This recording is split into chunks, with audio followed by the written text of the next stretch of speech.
ဒီမှာတွေ့ပါပြီဒီအန်ဒီကိုကျွန်တော်လိုက်ရှာနေတာကျွန်တော် vlog ထဲမှာဟိုနေ့ကတင်ထားတဲ့အန်ဒီပေါ့နော်ဟိုနောက်အဲ့ဒါကျွန်တော်ကိုဒီ TikTok အကောင့်တွေကပေါ့နော်တငယ်ချင်းတွေကနေပြီးတော့အန်ဒီအတွက်ကိုအလှငွေလေးလှူခိုင်းထားလို့အဲ့ဒါအန်ဒီကိုလိုက်ရှာပြီးတော့လာလှူပေးတာပါအဲ့ဒါကျွန်တော်အိမ်ထဲသွားရအောင်လေနော်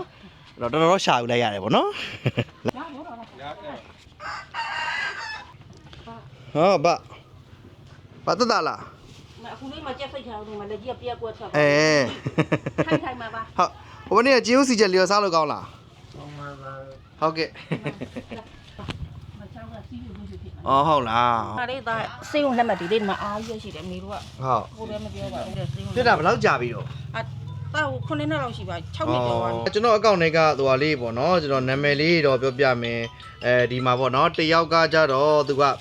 ဖိုးသိမ့်ပါတဲ့ရမင်းသိမ့်သိမ့်လို့လည်းခေါ်ပါတယ်တဲ့နော်သူကဒီမန်းကလေးသူကမန်းလေးရပါတဲ့အားကစားသမားပါတဲ့နော်မြမလက်ရွေးစင်တယောက်ပါတဲ့သူကဒီအလှဝိုင်းရှင်းလေးလည်းခတ်လို့ရတဲ့ပတ်စံလေးတွေကိုစုပြီးတော့လှူတာပါတဲ့နော်သူကတော့9000ပါ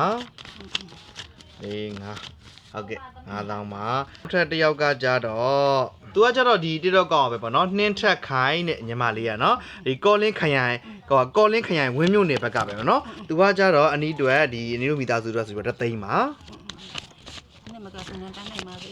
သူကလည်းလာပါလေဒီကလောက်ကန်အဆင်ပြေပါစေဟုတ်3သိန်းပါအဲ့